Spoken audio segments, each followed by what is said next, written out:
Welcome to the debate. We are diving into a really monumental legal decision today, one that frankly shook the foundations of tech regulation.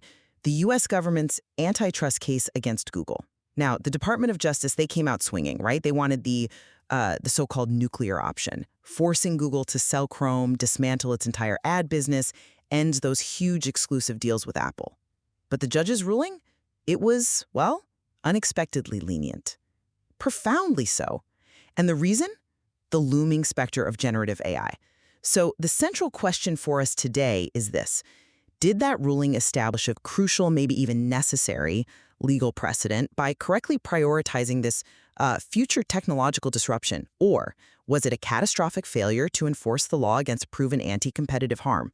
Basically, did it just give Google a massive stay of execution? I'm going to argue that Judge Mehta showed necessary judicial foresight here. And I see it quite differently. I think it was a complete abdication of regulatory responsibility. I mean, yes, the technological shift AI brings is real, it's disruptive, absolutely, but the ruling itself, it was, in my view, a catastrophic failure of enforcement. It allowed an illegal monopoly to survive penalties now, based purely on, well, speculation about its future demise. Mm.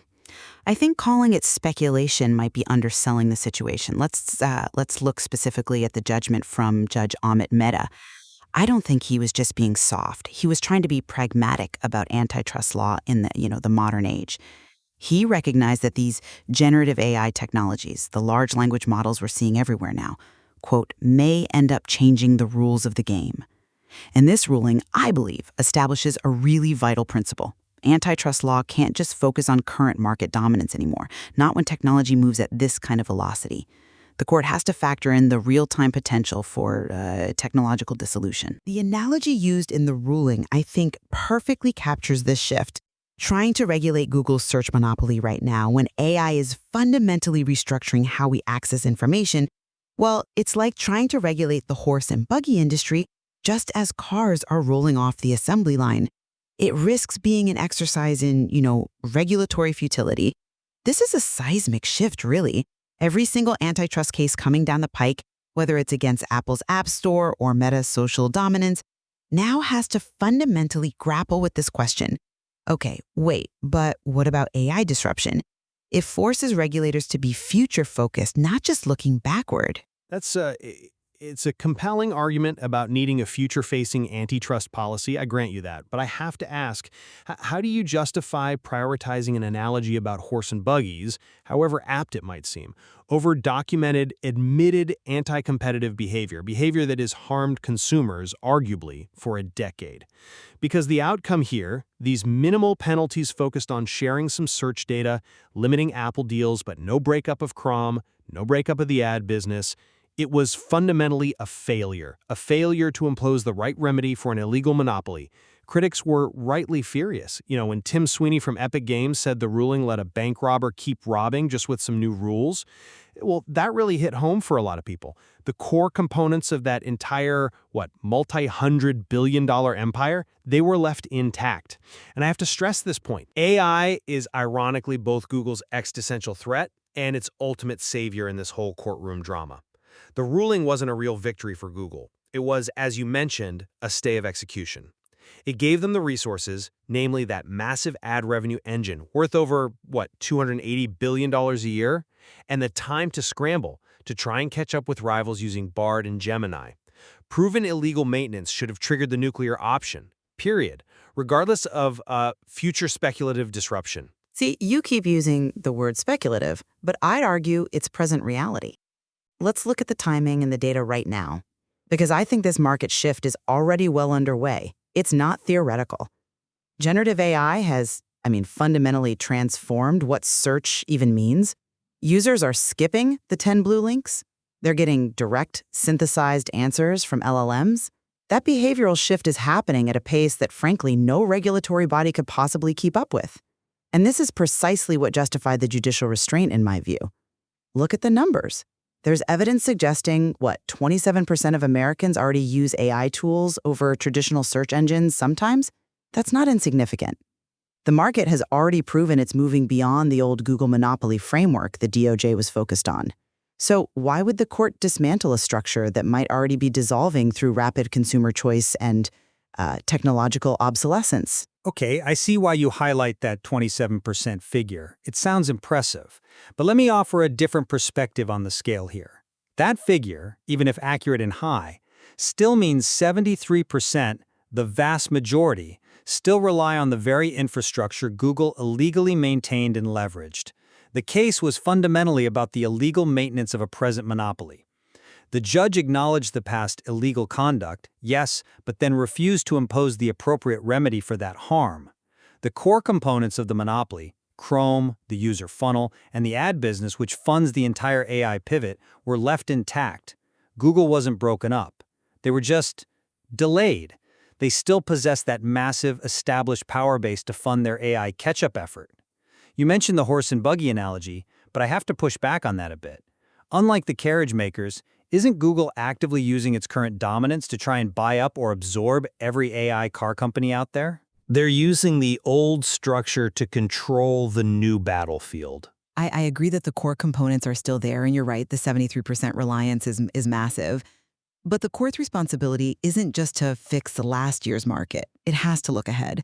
And that 73% reliance, well, it's arguably dropping faster than any regulator could possibly act. But the argument that the battlefield has shifted entirely to AI visibility wars, while technically true in terms of future focus, it just doesn't negate the need for regulatory action against past and present offenses.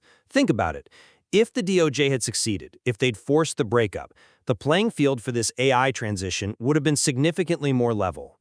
By surviving intact, Google still maintains this enormous, and I maintain, illegally derived advantage in the new battle, even with rivals like OpenAI surging ahead. Regulatory responsibility required addressing the current harm, even if a new game is starting. That's a fair point about responsibility.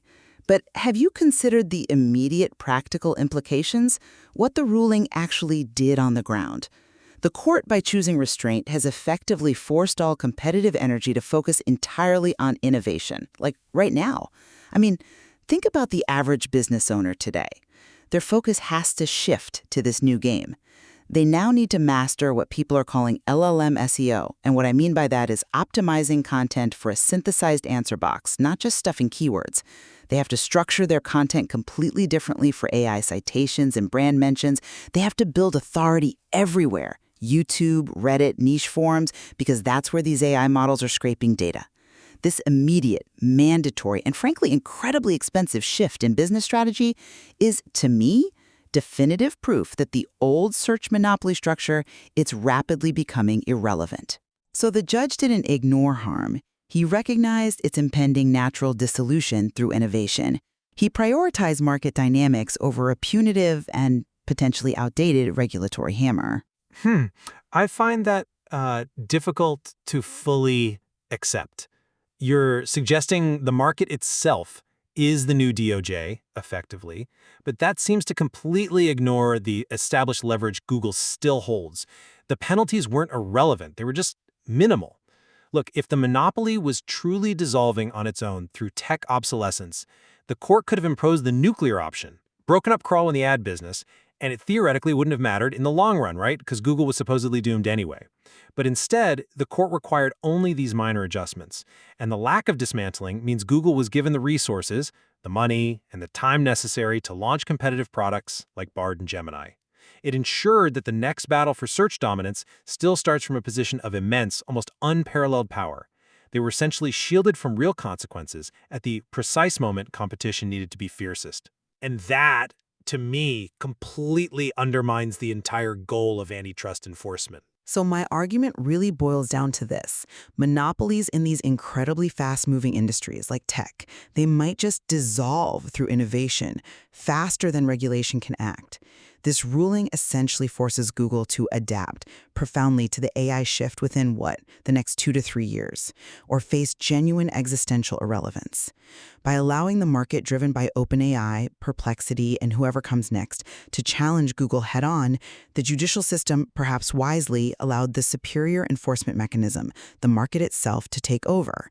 This ruling, I think, validates the idea that in high-velocity tech, the competitive market, spurred by disruption, can be the most efficient trust buster. And my position remains that the ruling was fundamentally short-sighted. It failed to address immediate documented anti-competitive behavior.